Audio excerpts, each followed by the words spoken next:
78 ఏళ్ల స్వాతంత్ర అనంతరం దేశానికి వెన్నుముక్క లాంటి బీసీ సామాజిక వర్గాలకు రేవంత్ సర్కార్లో అవమానాలే దక్కుతున్నాయని మాజీ ఎమ్మెల్యే పుట్టా మధుకర్ అన్నారు. బీసీల సంఖ్యను తగ్గించి అసెంబ్లీలో ఎలాంటి చట్టబద్ధత కల్పించకుండా కులగణన నివేదిక ప్రవేశపెట్టడాన్ని నిరసిస్తూ పెద్దపల్లి జిల్లా మంతని పట్టణంలోని గాంధీ చౌక్లో నల్ల బ్యాడ్జీలను ధరించి నిరసన కార్యక్రమం చేపట్టారు.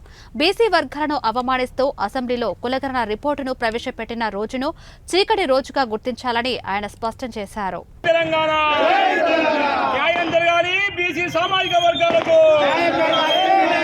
న్యాయం జరగాలి బీసీ సామాజిక వర్గాలకు. జై తెలంగాణ, న్యాయం జరగాలి బీసీ సామాజిక వర్గాలకు.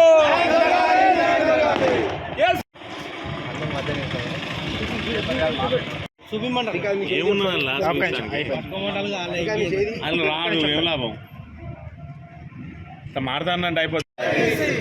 న్యాయం జరగాలి బీసీ సామాజిక వర్గాలకు, న్యాయం జరగాలి బీసీ సామాజిక వర్గాలకు. జై తెలంగాణ, కొట్లాడదాం బీసీలకు న్యాయం జరిగే వరకు, పోరాడదాం బీసీలకు న్యాయం జరిగే వరకు, కొట్లాడదాం బీసీలకు న్యాయం జరిగే వరకు. జై కేసీఆర్ గారి నాయకత్వం, కేటీఆర్ గారి నాయకత్వం. జై తెలంగాణ.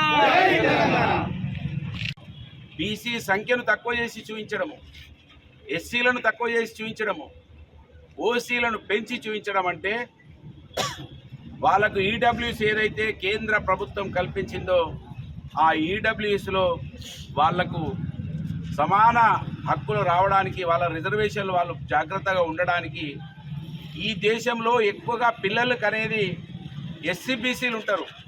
బీసీల సంఖ్యనేమో తగ్గించినట్టు చూపించిండు రేవంత్ రెడ్డి గారు. అంటే ఆయన ఏమనుకుంటున్నాడు, మేము కులాలుగా విడగొట్టినాం, ఆ రోజు ఉన్నటువంటి మా నెహ్రూ కాంగ్రెస్ పార్టీ ఇవాళ గట్టనే విడిపోయి ఉన్నారు. వీళ్ళు ఒకటి కారు అనే నమ్మకంతో వీళ్ళకి ఇంకా కూడా చైతన్యం లేదనే ఒక అహంకారంతో రేవంత్ రెడ్డి గారు నిన్న నిండు అసెంబ్లీలో ఈ రిపోర్టు పెట్టడం అనేది మా అందరికీ కూడా అవమానం అనే విషయాన్ని నేను ఈ సందర్భంగా ఈ సమాజానికి తెలియదలుచుకున్నా. నిన్న బీసీలందరూ కూడా ఈ సమగ్ర కుటుంబ సర్వేను చించిపారేసినటువంటి విషయాన్ని కూడా నేను గుర్తు చేస్తూ, ఇది ప్రజాస్వామ్యానికి అవమానం. కాంగ్రెస్ పార్టీ ఎప్పుడు అధికారంలో ఉంటే అప్పుడు బాబాసాహెబ్ బిఆర్ అంబేద్కర్ గారు రాసినటువంటి ఈ రాజ్యాంగాన్ని అవమానపరుస్తూనే ఉంటుంది. బాబాసాహెబ్ బిఆర్ అంబేద్కర్ గారిని స్వయంగా అవమానపరిచినటువంటి పార్టీ కాంగ్రెస్ పార్టీ. నువ్వు ఒక ఏదైనా దానికి చట్టబద్ధత కల్పించిన అసలు నువ్వు రిపోర్ట్ పెట్టి వట్టిగా కులాలను చూపించి అసెంబ్లీలో ఒక చర్చ పెట్టి వెళ్ళిపోయినావు అంటే ఇంత అవమానమా? అసలు దీనికి ఒక శాంటిటీ ఉందా? 2014లో కుల సమగ్ర కుటుంబ సర్వేను వెబ్సైట్లో ఉన్నదాన్ని తీసేసిండ్రు. ఇవాళ అసెంబ్లీలో వివిధ పార్టీల వాళ్ళు మాట్లాడినటువంటి సమగ్ర కుటుంబ సర్వే రిపోర్టును తీసేసిండ్రు.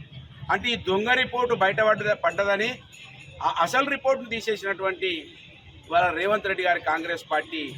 అందుకే రాహుల్ గాంధీ గారు, నువ్వు ఎన్ని రాజ్యాంగం బుక్కులు పట్టుకొని తిరిగినా మీ కాంగ్రెస్ పార్టీని నమ్మది సమాజం అనే విషయాన్ని సందర్భంగా గుర్తు చేస్తూ